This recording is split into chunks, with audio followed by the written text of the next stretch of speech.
The first time I was booked on a Screen Actors Guild national commercial, and that's a big, big accomplishment for me at that level. When I was in the wardrobe fitting, it was all over Zoom because it was during COVID, but I'm standing there in this room with the wardrobe person, and she's having me try on an outfit, walk out, stand in front of the computer, while the director and the client and the producer talked about me. And it was very, humbling. And then I'd change clothes and come back out and just stand there and turn and, model for them.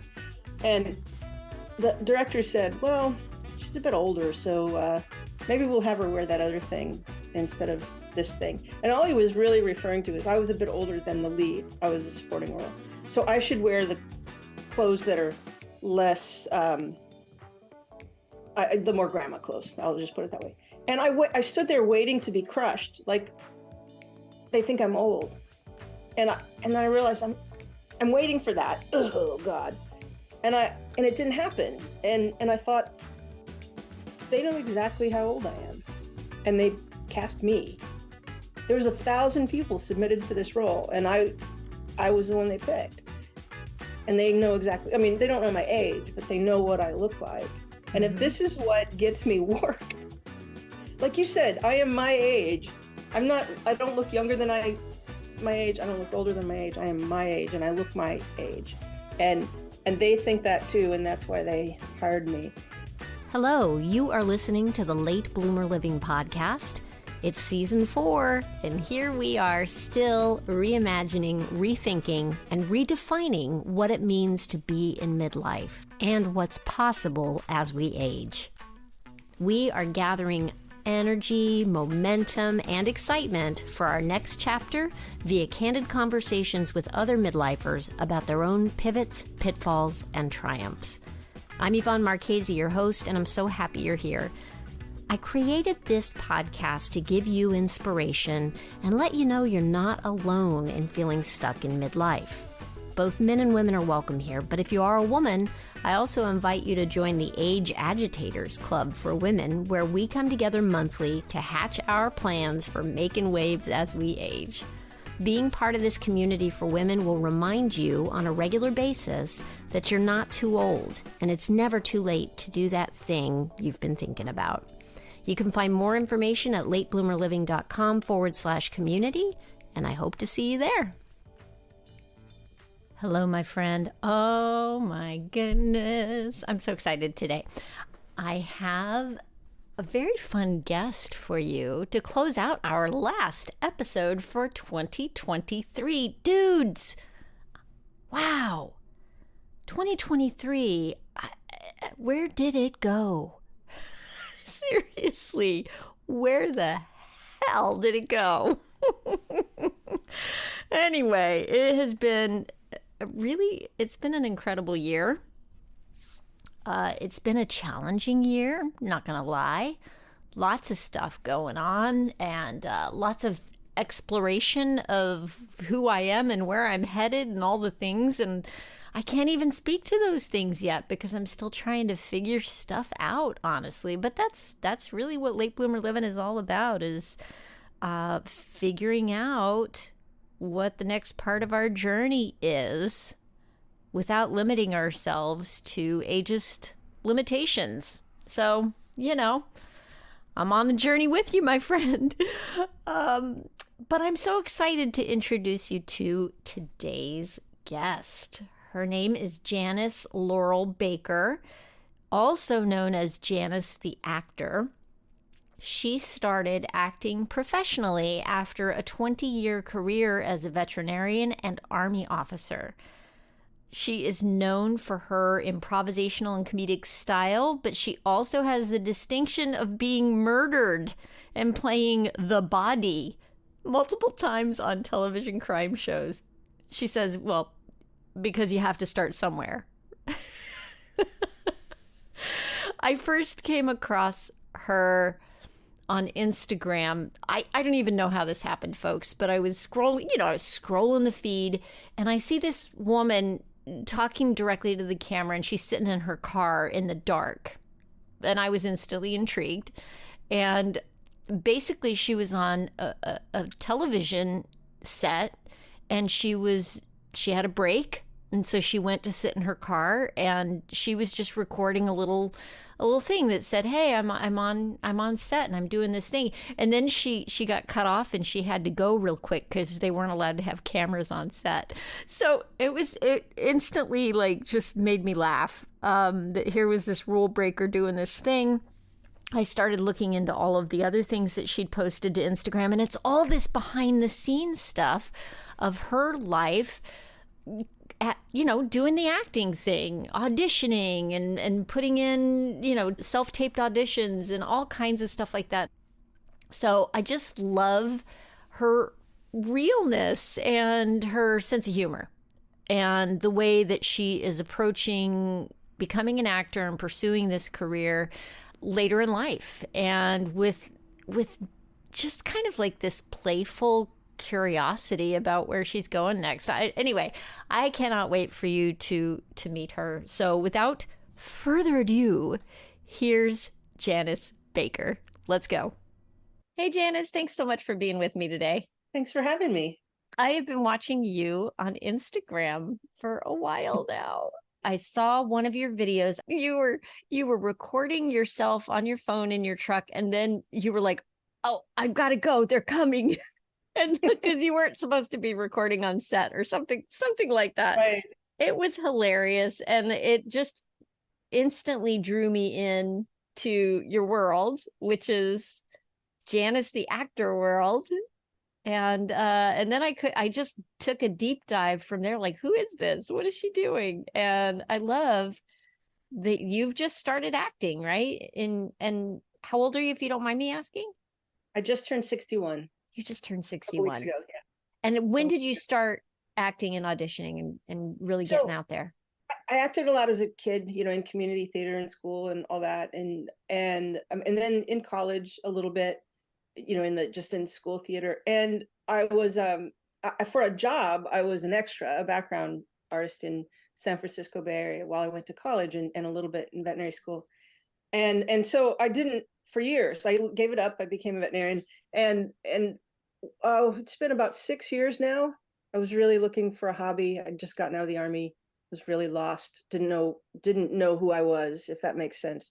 Yeah. And looking for a hobby, like, well, I should get a hobby. And I do a lot of public speaking. So I went to a public speaking coach up in Raleigh, which is about an hour from me. I live in the middle of nowhere. And it was at an acting school, and they were having acting classes that day. And I watched that and saw the lights and the stage. And by the end of the night, I'd signed up for their year-long program. Oh, you signed up for the year-long program, just like going in. I've got to do this. This is what I want to do. And it was just, I'm a little bit impulsive like that. So, but I stuck with it for the year and went almost full time for the year. And by the end of the year, I had an agent and was doing mostly commercials, and then a little bit of television and film after that. And that's been 6 years now. And now that's what I do for a living. That is amazing. So you served 10 years active duty in the Army, and then you were in the reserves for 10 years. Is that right? With the Special Forces? 12 years. Right. So yeah, so I was on active duty. I spent 18 months in the regular Army, and then, meaning just the regular conventional Army, as a veterinarian.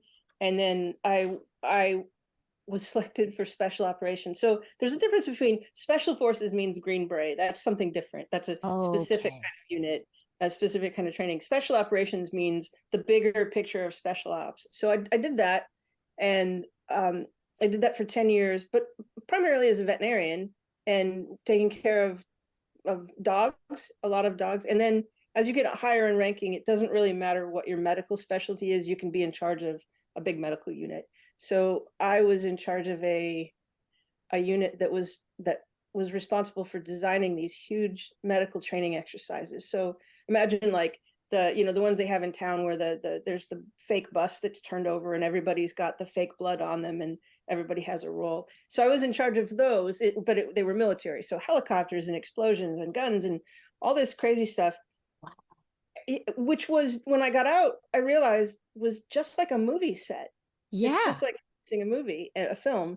And, I started out simply as a role player, just dressing up as a villager or somebody who was wounded or whatever. and which was acting. And then as I went on, as I progressed in rank, I have ultimately became in charge of it. I was the command veterinarian and the officer in charge of this program. So yeah, when I got out and I started acting as a hobby, I kind of started looking around like, I've done this. I've ordered helicopters and people who know how to make things explode safely, and 20 role players to pretend that they're the villagers or whatever. I've done this before.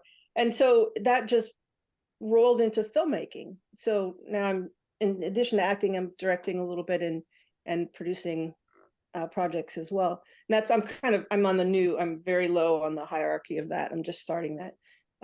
But yeah, that's my Army career rolled right into what I'm doing now. That is so incredible. And I think it's the thing that people need to remember when they're getting older and they want to start doing something that looks like it's unrelated to what they've been doing their whole life. But there's those skills that we've all accumulated over time, and they transfer over to other things very often, and we can't see it for ourselves sometimes. I think we think, I've been in veterinary medicine. The only thing I can do is be a veterinarian. I've been a leader. I've been an actor basically in these training exercises. Yeah, there's so many things. I've done research. I've been a teacher. I've had to train other people. So yeah, I think with people, I mean, even imagine the person who's primarily dedicated their life to their work has been running a family or running a household. That's still leadership. That's still organization. That's still all of those skills put in there. And I think that most of us, if you worked in an office where you ran the operations in the office and made sure that meetings got done on time, or got held on time, and ordered the food for the meeting, or did all that stuff, you can take that and pick it up into any industry. Those organizational skills, or those leadership skills, or those creative skills, being able to, when you walk into a new situation, if you tell yourself there's going to be an infrastructure, there's going to be a system, how this works. And all I have to do is sit back and think and watch how that system works. Mm-hmm. Who's in charge? Who talks to who? How do you get things done? Who are the people who are really good at this? And regardless, in the Army, for example, we have very specific rules on how you address different people, sir, ma'am, or sergeant, or whatever. You have a hierarchy. On a film set or a TV set, the etiquette is the same. If you're the extra, if you're the background actor, you don't go up to the director and ask, where do you want me to stand? You ask, the second assistant director or the production assistant or whatever, or you just wait for them to tell you because you're a private, basically. And so everything we do has an infrastructure. And so if you have that system brain where that things work in a system, then you go to that new place and it makes it so much easier to sort out where am I in this? What can I do? How can I contribute? Yeah. And I don't mean like your place. I don't mean it that way. That sounds kind of intimidating. I mean that it gives you the confidence to know that I have a role here and I just have to figure out what my role is. Where you fit in. Yeah. Right, exactly. Yeah. Wow. You're kind of blowing my mind with this whole idea of like how similar what you did in the Army is. And I had no idea that these kinds of training exercises with turned over buses and actors and things. I'm like, I didn't know that was a thing that happened in the that's pretty extensive, that kind of training. Wow. The communities do that too. They're whatever your local, regional, or your state office of emergency services, they hold those exercises as well. And a lot of times they'll do community casting calls basically and ask for volunteers. Yeah, it's pretty fun. So I would love to go back to the moment in time when you were leaving the service, and you mentioned that you felt lost. Can you go back and talk about what that felt like? Sure. So I went from the military directly into a government agency, doing similar stuff that I was doing in the Army. I shouldn't say similar stuff, no veterinary medicine, But I was, it we were all supporting the war on terrorism, so to speak. But I was around civilians, many of who'd never been in the military, many who didn't. And the hierarchy, like you knew exactly in the military, you know exactly who you go to if you have an issue, and everything is just, you know where you're going. And it was different. It was that infrastructure. I needed to learn that infrastructure, and there was different, in the military, you can see another person in uniform across a parking lot and go like, I gotcha. But you don't have that in the civilian world. We all wear the same, we're all wearing suits or whatever we were wearing. And there was so many things that were military that I didn't realize I relied on for my identity. And I can't, it's really hard to explain it, but simple things like knowing that if there was a crisis, for example, if something happened in your job that you deal with, there's this automatic support system and everybody's on the same page. In the war, unfortunately, something bad would happen and we'd all come together for a meeting the next morning and we'd know we're all on the same page with that. And in the civilian world, when something bad would happen, my first month there, something really bad happened overseas, and I don't want to go into details about that.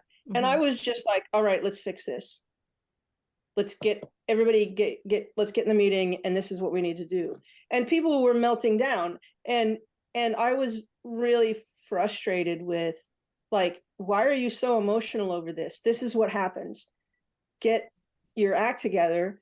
And it was around New Year's, and we were all going to go out for New Year's, and everybody was like, we shouldn't, under the circumstances. What do you mean? We got to stop our lives? And I was this one whole extreme of, yeah, people, bad things happen to some really good people. And so what? Let's go out and party because that's how you blow off steam. And which was completely inappropriate on that side. And they were on this side, on the other side, where they were all emotional about it and just like, having existential crises, which they should, because they've never dealt with this before. And so I remember thinking, I'm lost. No one here understands how I'm, they thought I was insensitive. That's, you don't even care. Like, yeah, absolutely. I do care. And I have learned over 10 years of being on active duty and having this happen a lot, because I'm in a medical unit, or, I'm a medical person, that you can't dwell on it. You have to keep moving. And so I realized, wow, I am so far out of touch with how the average person deals with loss or crises or whatever. And I really need to find my ground again. I need to get human again, if that makes sense. And I recognize that I had all this angst, like, am I a bad person? Why are these people treating me like I'm insensitive?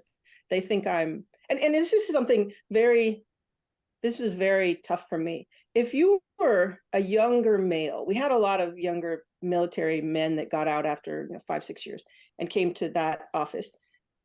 And you acted stoic like I was, they'd say, well, it's just the military. They were like that in the military. If I acted like that at the time, a 47-year-old female, what's wrong with her?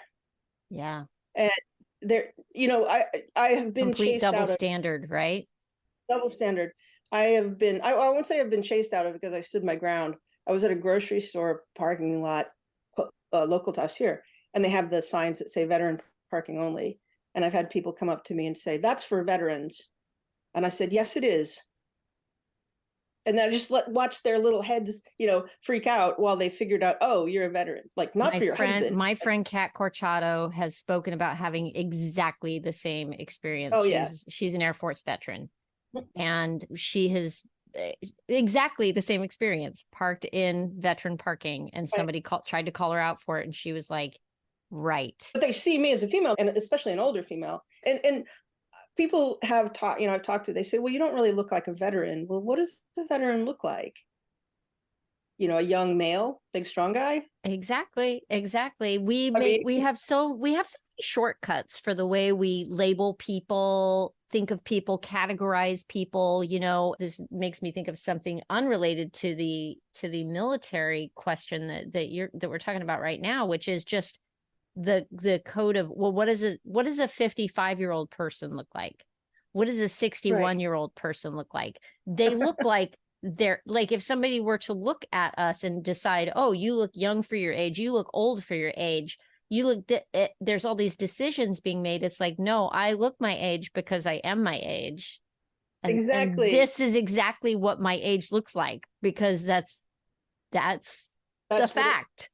I love that. I absolutely love that, because it's right. We have a standard. If you say you look older or you look younger, there's a standard that you've personally decided is what normal looks like. And then you judge that this person is on one end of the normal, one side of the normal. Mm-hmm. And yeah, absolutely. And I'm guilty of that as well. I am too. Yeah. We all are. We've been steeped in this whole discussion. I mean, this leads us down a whole new conversation, which is just talking about the ageism that's rampant in our society, in our culture, that we've all been steeped in, swimming around in. I, all through my 40s, was looking at this person in the mirror that I was like, who is that old person? And I started telling myself I was getting old. Oh, I'm feeling any kind of like memory lapse I had about where I put my keys or my phone or anything. Oh, I'm having a senior moment. Little things like that I was doing to myself that I didn't recognize as ageism against myself. And once I did recognize that, pretty much through my whole decade of my 40s, I was placing limits on myself about what I was capable of doing and how much, what was going to be next for me. I really felt like it was all downhill. And physically, things started to happen to me. I had a lot of weird physical bursitis and bunion, and all the things. And you hear and it just solidifies the idea that, yep, my body, I'm getting old. My body's falling apart. Yep. Hey, we're going to take a quick break here because I want to let you know that this podcast episode is brought to you by Midlife Cues. Are you looking to live life more intentionally and grow personally as you get older? The Midlife Cues newsletter is the perfect solution for you. Every Sunday, you can open up your email to find a weekly newsletter filled with carefully researched resources and tools to help you live your best life.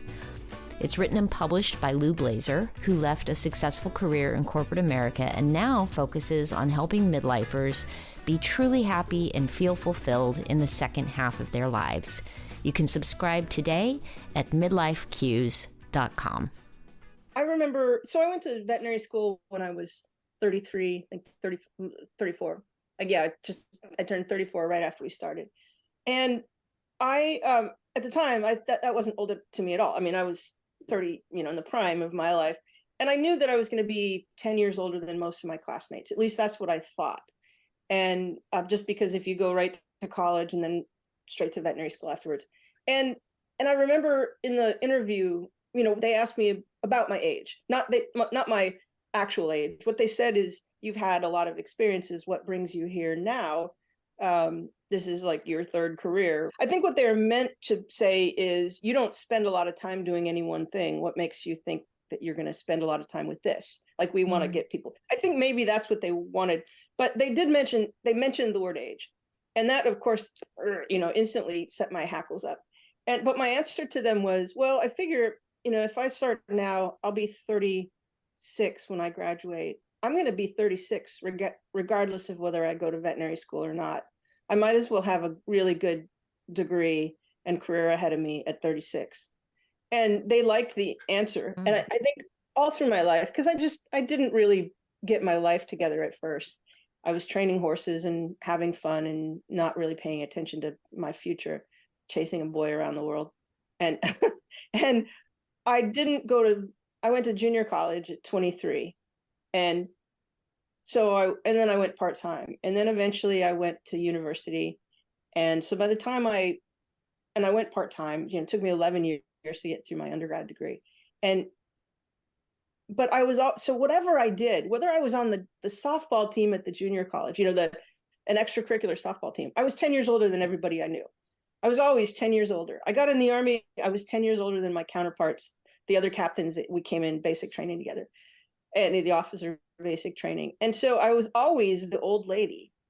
And this is kind of funny, my nickname when I was in band, I was in the marching band in school, was Fine Wine, because I was aged. I was 25 with a bunch of 18, 19-year-olds. Well, this is really funny. Go 20 years or 15 years in the future, I'm in the Army, and after you go through the selection course, the medical selection course I had to go to, they give you a funny call sign, and you sew it on the back of your hat, your little baseball cap they give you. And it was Fine Wine again. And I might have told somebody that at some point, and that's why they called me, because all the guys I was the only female in the class of 20 or so, and all of the guys had these horrible names. They were just like insulting nicknames meant to just make fun of them, and they were kind of afraid to do that to me. So they called me Fine Wine because I was aged. I was 41. So at 30 something, or what was I, 27 in the band at school? No, 25. I'm sorry, 25. I was old. I was the old lady. At 40, I was the old lady. And I just got rid of that. Like, I'm not the old. I might not be able to do what you do, but I'm not any older than you. And so my entire life has been trying some things that I probably shouldn't do, like that. You're going to kill yourself. Don't do that. But all of, the athletic things, I never ran. I was never even in a gym until I was in my late 30s, literally in the Army. I'd never been inside of a gym. Wow. And suddenly I had to work out, and I'm doing, I couldn't run 2 miles when I joined the Army, which is the standard. And then 2 years later at Fort Bragg, now Fort Liberty, working with special operations, I was running 10 miles. But I was 40. I was like, so I was always just like 10 years older than everybody else I was around. Even when I went to that civilian job with the government, I was about 10 to 15 years older than the other people that came in through the training group that I did. And now I realize, like, wow, I'm 61. Holy cow. I thought I was old at 25. Why did because I was older than everybody else, if that makes sense. So I don't feel like that anymore. I don't feel old. And I have had to work really hard at it, but that self-talk, like you're talking about now, I'm so sore. I can't run anymore. If I drop something on the ground, I have to contemplate how badly I really need it. Or I'll wait until there's something else on the floor that I need to pick up, and I'll do it as a group. Those kind of things. You wake up and like, how did I throw my back out sleeping? And but I try not to look at that as old anymore. And like the memory thing, instead of being, I do have some family history of memory loss at an early-ish age, and I'm concerned about that. But I don't think of that. I think of, like, I have this hard drive that's so full of stuff. Yes. And I need to delete some files. Yes.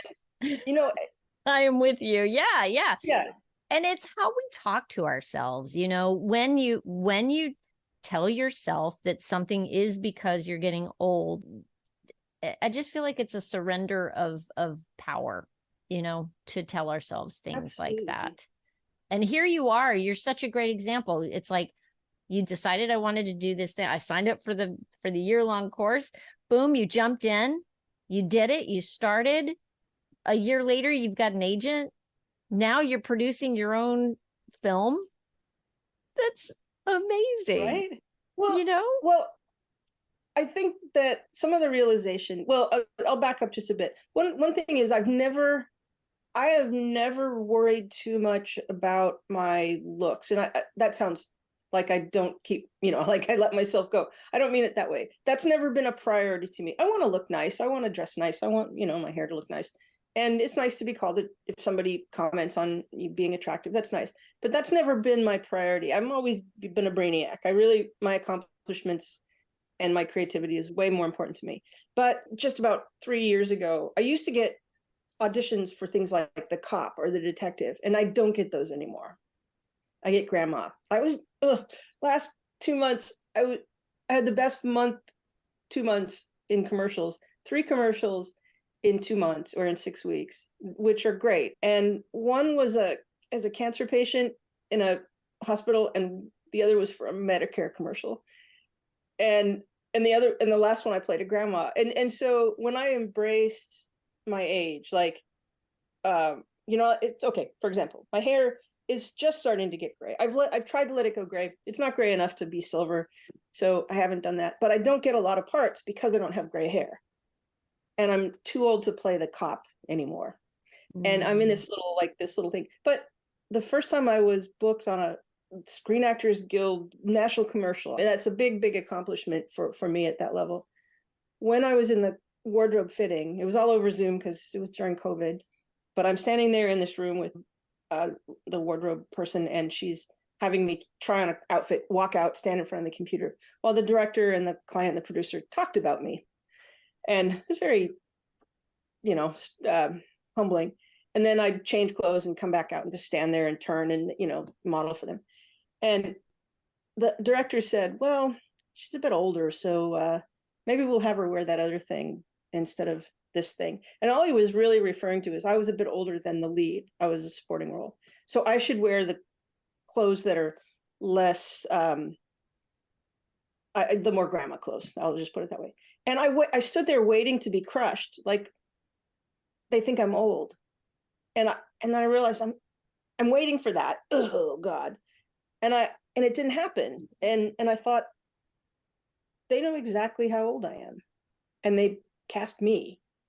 There was 1,000 people submitted for this role, and I was the one they picked. And they know exactly, I mean, they don't know my age, but they know what I look like. And if this is what gets me work, like you said, I am my age. I don't look younger than my age. I don't look older than my age. I am my age, and I look my age. And they think that too, and that's why they hired me. And so now that I've sort of embraced that, and I don't try to look younger than I don't try to do things, hair, makeup, whatever, to look younger. Right. I'm getting a lot more work. I also updated my age range there's a database we use for casting where all of our specs are in there. And I was in the 45 to 60 age range. And I just upped it from 50 to 70. And I'm getting a lot more work. So Isn't that interesting? It's so funny because, I was in I haven't done the kind of on-camera work that you've done. So understand that my experience of the acting, as being an actor is quite a bit different. I feel like for theater versus being on camera. But what I do know it is one of the most ageist industries in existence, other than maybe modeling. Right.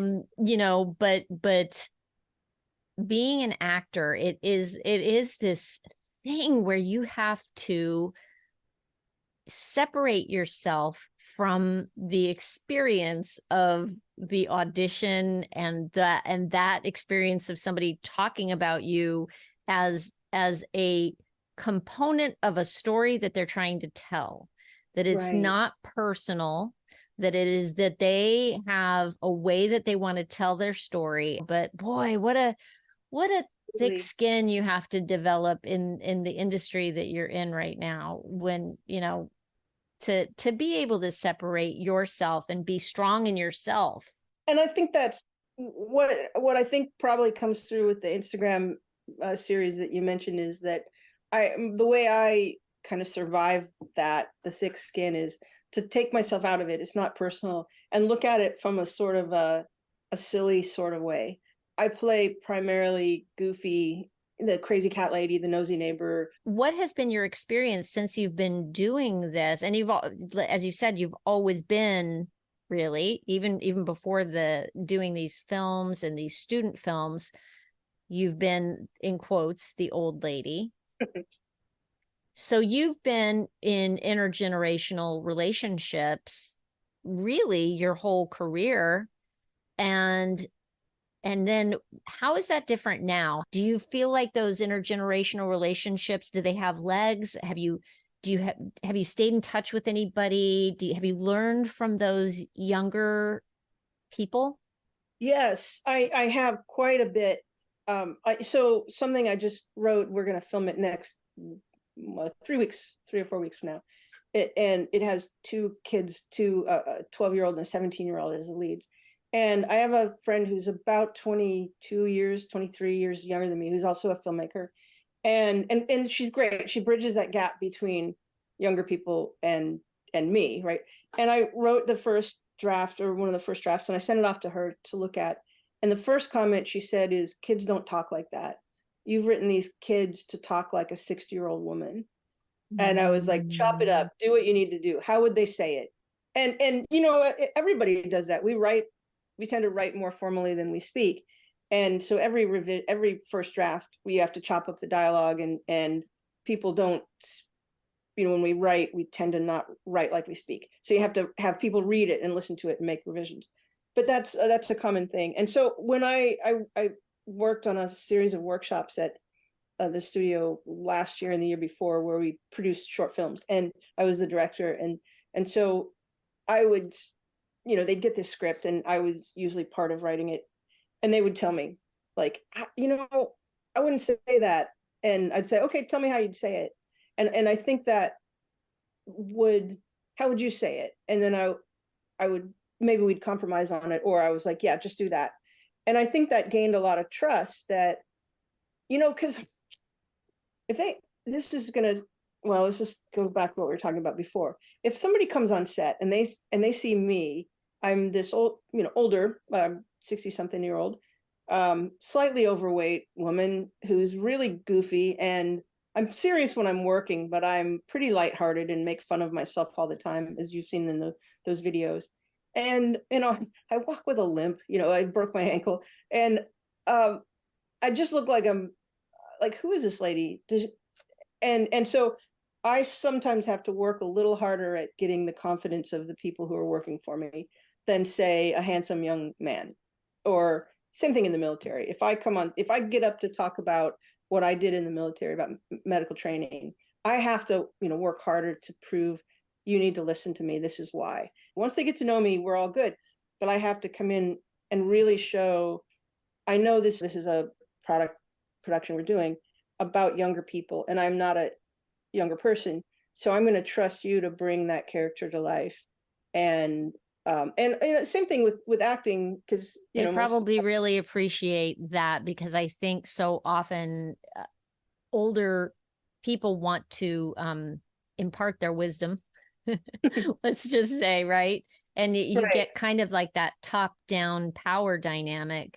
Whereas when you're trying to create something and tell a story, how awesome when a director is aware enough to give that power to the performers and say, bring yourself to this, because there's a reason we brought you specifically into this role. Do your thing. Right. Right. And I have to balance that, because I am very new at this. I mean, I've been a leader for 20 something years, but I have to balance that, giving them the reins to do what they want but I'm still in charge. Production schedule, things got to get right. done, right? All the, right. yeah. And I've said, because I know most of the people I work with in that capacity, the workshop films and things, I know them, and we've gone through training together. We know each other as friends. And so I think most of the people that work with me know that at the beginning of the production, when we sort of do the huddle and get ready to start, I say, okay, I'm going from friend Janice mode to director Janice mode, or production manager Janice mode. So everybody be prepared for that. If I bark at you to do something, just do it, because chances are, at the end of the day, I won't even remember who I barked at. I won't remember who it was. So you don't have to go home and hate me forever because I told you to be quiet or get out, move out of the camera view or whatever. But so that, like, from an acting standpoint too, you're a tool to tell somebody else's story. And, until you're Helen Mirren or Tom Cruise or whatever, you don't get to have a say. I mean, unless the director asks you, like I do, like, how, okay, you're 12, how would you say it? And I don't even know what that word means. So just fill me in. Yeah, you have to, if they tell you to do something different, or if they tell you to do it 5 different ways, it's not because you're doing it wrong. It's they're trying to use you and your skill to guide you in a certain direction. What have you learned about yourself in doing this at this point in your life? Wow. Well, one thing I learned was that I can cry on command. I did not know that. I'm not. And this from the woman who was considered stoic. Like, Yeah. oh my gosh, okay. And what else have you learned doing this at this point in your life? I've learned that we have a tendency as actors, you get on set and you go into talent holding and you all start out nervous, and then you all start to do this one-up game. I don't know if you did this in theater, but it was like, what have you been on? What have you done lately? Who's your agent? So one part of it is just small talk. You're just meeting people, and you're like, oh, I know you. We were on a commercial together or whatever. But what I've learned about me is I've learned to recognize when I start to act in a way that is competitive or envious or whatever, I start to get this anxiety. We go into talent holding and there's 5 of us there, and we just start talking, and somebody says that they just did the commercial for whatever grocery store, and I'm thinking, I auditioned for that role. And I'll say, oh, I auditioned for that. How did it go? I'm just saying, oh yeah, because all of us of our age auditioned for it. And I'll realize that came out a little bit like I auditioned for that, like a little bit worried. And for a typical thing that I'm in, there might be 1,000 to 2,000 people that get submitted for it, and then 200 that get asked to audition, and 60 that go to the director to look at your audition, and 5 that get a call back, and 2 of you get put on hold, and 1 of you gets picked. And there's so many other factors to that I don't look at it as rejection at all. That it's not rejection. It's just, if you get picked, everything, the planets lined up. You happen to be what they wanted you to look like. They liked your audition. There's an acting coach that I follow online. I've never met him, but I follow him on YouTube. And he says, if you start thinking of your job as doing a really good audition and callback, then you're never going to fail at your job, or you're not going to fail. If you look at your goal is to do the best audition you can. If your goal is to get booked, which it needs to be, because financially, to do any to make a living, but if you switch the goal from booking it to doing a really good audition, then you don't feel like you failed as much. And I mean, and I honestly, when I audition, if I don't get a call back, I've forgotten all about it the next week. I just move on. I don't think like, oh, I didn't get a call back. I'm pretty grounded in that. I know that there's a lot of people going out for this. I know that there's so many factors put into who they want. And I've had a few, a couple of things where they told me on set, as soon as we saw your audition, we knew you were the one. And that's such a great feeling. Yeah. What every actor wants to hear ever. Oh, yeah, exactly. So I'm so grounded in you're not going to get most of what you audition for, that when I start feeling that why didn't I get that? Or the typical thing is sitting in talent holding and you start comparing each other. I'll notice the tone of my voice just sounds a little bit more aggressive, or a little bit more, I don't know, just not my easygoing character. I've learned, and I've been able to recognize that and then carry it over to life. That when I realize, like, I'm being just a little bit aggressive of telling these people my accomplishments. And why is that? What's going on in my life that's making me feel like I need to do that? Or anywhere in life. I was just a little bit rude to my friend today. Why was I, when we went for coffee, why was I like that? What's going on that's making me do that? And because that's not me. And then I've also learned that if I boil it down to, well, and this ties back to me feeling lost and having to find myself, like, wow, I'm way over here. I need to get, closer to normal American citizen, civilian, that if I determine what it is that's making me feel off, then I can ascribe all of my feelings to that. So if I have a bad day, something makes me feel off. And if I sort it out to the exact thing that's kind of putting me off kilter, then I can focus that feeling on that thing and not carry it out into the rest of the world. Mm-hmm. And that's and that, that's going back to the Instagram thing. When I started that, I had done a few of those just for the fun of it. I have a personal Instagram account, and this director that I'd worked with before thought that was funny, and he encouraged me to start doing the web series. He actually produced it and had an editor for it, and I was just like, why would anybody want to see that? What's so funny about that? And what I realized I was doing there is, I am feeling silly about this thing. I'm feeling nervous about this audition. So I'm going to sit here and talk about it. And I could hear me say things like, well, my hair is sprayed into submission and I'm ready to go. And it's like, wow, you're really concerned about how your hair looks, aren't you? Like, I didn't realize I was, or And I'll tell you why I was attracted to it, if you want to know. Sure.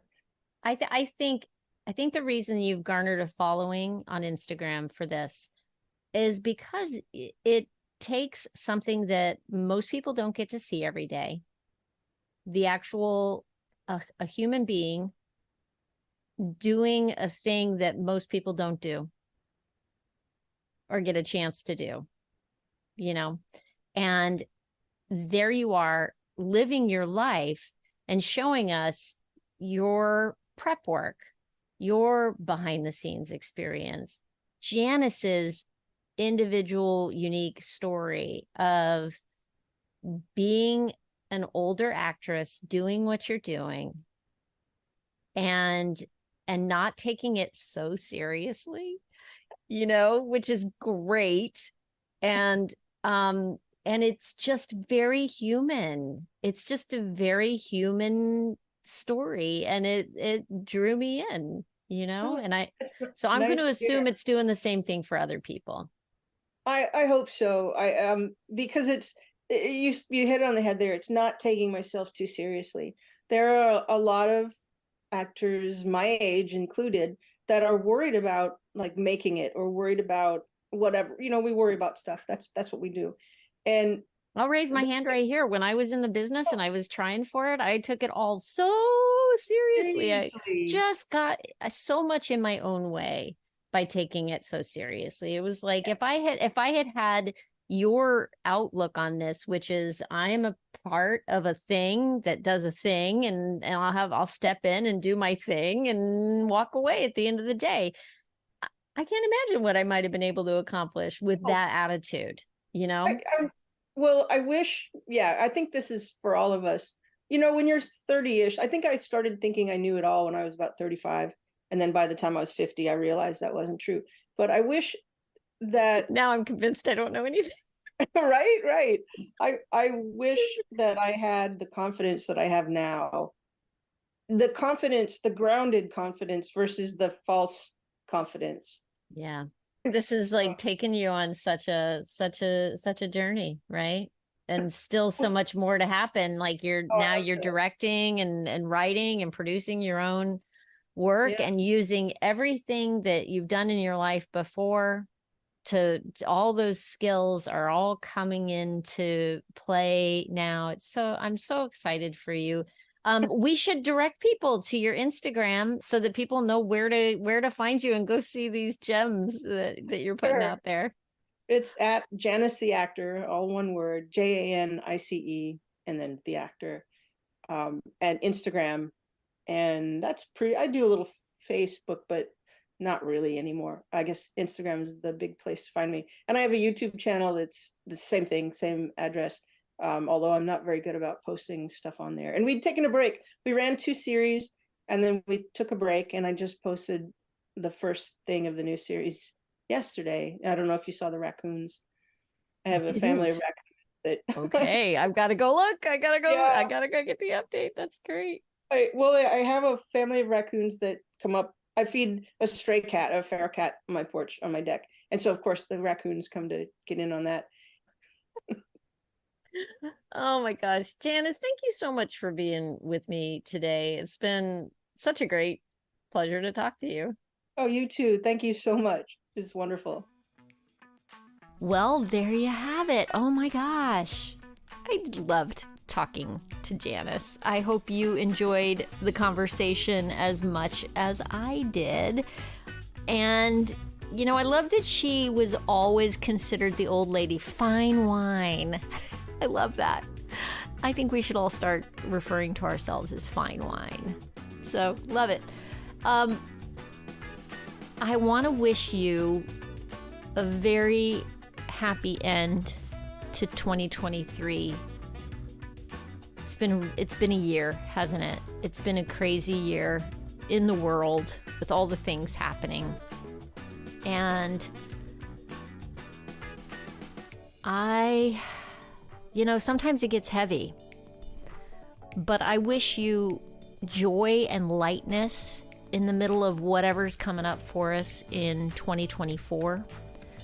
I hope for myself and for you that we can move through this world with some playfulness and with not taking it all so seriously, and with, maybe the idea of letting go of what's out of our control and doing what we can with what we have where we are.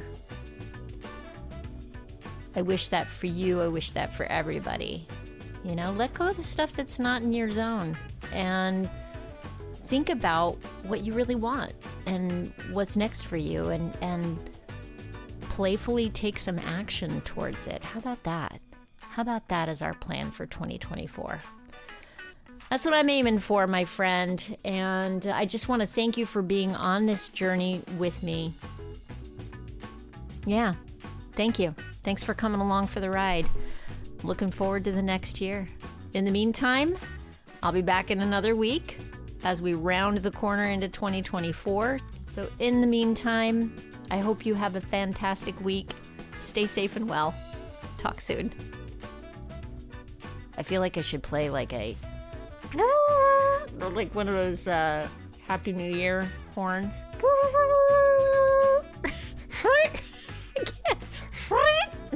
I don't know. Oh my gosh. Bye. Love you.